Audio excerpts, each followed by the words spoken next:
philosopher's birthday.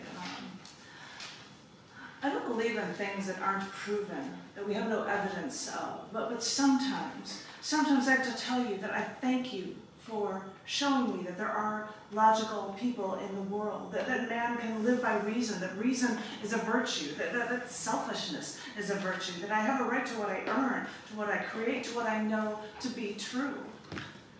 And it's nice to know that even when I'm surrounded by the unthinking masses, that there are people out there who hold their minds as their highest value out there somewhere in the world.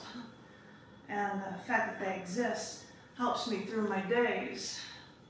Yes, thank you for giving me the answers I've been looking for, but maybe you can explain to me how to get through the days when no one understands you and you have to accept less than perfection after you've seen the purity and the clarity of the thinking mind.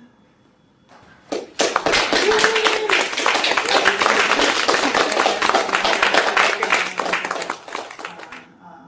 12th. And this first one is called Lawyering Can Lead to Leading the Country. Let's link U.S. agriculture to lawyers to the U.S. presidency. Now, back in the early 1800s, all farming was done by hand, but Cyrus McCormick saw his father work on a horse-drawn reaper, and he could speed up the crop collection and eventually to over like 100-fold. When his father died, he moved to Chicago in 1847 when his brother, through companies, were able to then quote-unquote mass-produce reapers for farmers. Now, although others claimed patents to this at the time, that was when Cyrus McCormick saw John Henry Manny of Rockford, Illinois. He was also making a reaper. Now, the Manny reaper even beat Cyrus McCormick's version during the Pyrrhus Exposition of 1855, forcing McCormick to file a lawsuit against Manny for the patent infringement. The trial was first in Chicago and had prominent lawyers on both sides, but Manny's lawyer team needed a local, so they hired the Illinois lawyer, Abraham Lincoln, for their group. And they were sure that he didn't have the right kind of expertise. Manny's lawyer, Edwin M. Stanton, even said that Lincoln was a quote-unquote damned log-armed ape. And although Lincoln was there, he didn't actually contribute much of anything at all. And when the trial then moved to Cincinnati, Ohio, the lawyers there just decided that they wouldn't even tell Lincoln. So when Lincoln heard of the move, he thought, wait a minute, I should be there. So off he went, and he found the trial, but all the other lawyers there just ignored him. So all this time, Lincoln watched this trial that he didn't contribute to, this trial that Manny actually won, and Lincoln thought, hey, I should really surge ahead with this lawyering thing. And after a few years, he, well, you know, became the President of the United States. That lawyer, Stanton, ripped on Lincoln back in the day, but after Lincoln became president, he actually chose Stanton as his Secretary of War.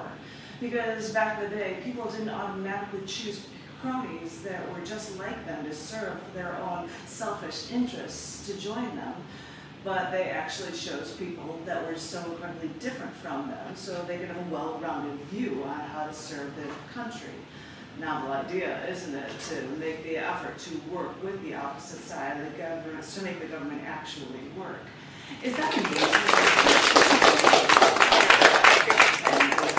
I actually got there, and now we're with people that just picked on me and hated me, and we have them in our cabinet, versus, oh, the people that were running against me, but we're on our same side, and we'll just have more people that are just like us running for, being our cabinet and filling everything up. It's insane. All right, I'll do a more serious one. This last one's called Underscore the Battles. Deadline, November 1860. Abraham Lincoln was elected the 16th President of the United States of America. Among Democrats, Lincoln won over other Democrats, including Stephen Douglas, who first fought Lincoln in the Lincoln-Douglas debates, which was, guess what, all about slavery, which, of course, Lincoln was against. But over the course of Lincoln's run for presidency, you might be vaguely aware that he was assassinated. But what you might not know is that the attempts on his life actually started before he even became the President of the United States. Because the southern states, the ones that wanted to, the ones that wanted to secede, weren't fond of Lincoln, and Lincoln knew this, so he thought he would start to actually go out on a whistle-stop train tour to Washington, D.C.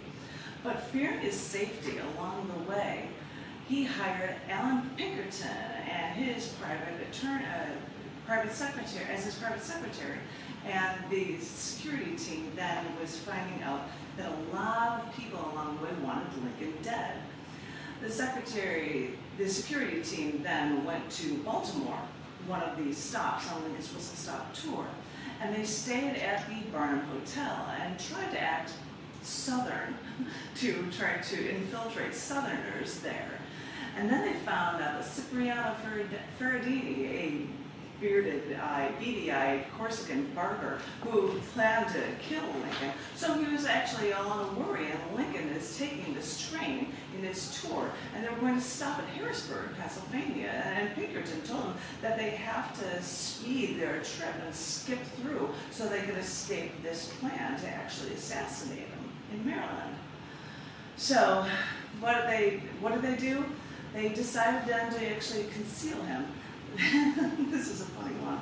They removed that hat that Lincoln is so well known for, and then they wrapped him up in a shawl and placed him there as an invalid brother. And they said they needed to get them on the train, and this is the way they thought they would be able to pass Baltimore without getting caught before anyone would actually be able to assassinate him the next day, or before the scheduled assassination was supposed to happen.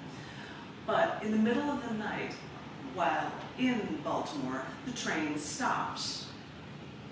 Why is the train stopped? They wondered. And then they found out that Baltimore had a sound ordinance. They still do, by the way. So that the trains could not run for hours. Lincoln was a sitting duck in this station whose engines weren't allowed to run at this hour.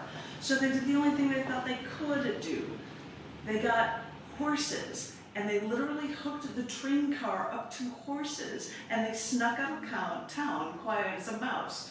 Or, I guess, quiet as horses, which may be more quiet than a locomotive train. And yeah, they got through Baltimore and stopped at Baltimore's Camden Street Station to join the train in Washington, D.C., which was nowhere to be found. At this point, they could hear the people all outside talking about how terrible Lincoln was and how the South will rise. And Pinkerton is stunned that Lincoln is sitting here listening to all of these people that want him killed. But thank goodness, the Washington train eventually showed up, and at 6 a.m., February 23rd, Abraham Lincoln arrived in Washington, D.C., averting the first assassination attempt on his life. This was a perfect underscore for the battles that Abraham Lincoln had to endure. He shouldered a century's burden, a burden for first declaring some human beings as anything but human beings. But we may now look and find it impossible to believe that humans were bought and sold, tortured in a hot box for days. We hear the speech of having a dream right now for unity, and we wonder, and on some levels we may still think there's a dream. But after blacks have run companies in the U.S., and after having actually run the presidency, we all must think that there's nothing any of us can't do. So this is the fear that founded from servitude and slavery, and that is no longer a part of our vocabulary. But when it was the norm, imagine the uphill battle one man had to face to try to convince an entire nation that their property isn't property at all, and living, breathing human beings. What an uphill battle, and oh, how he paid for his beliefs.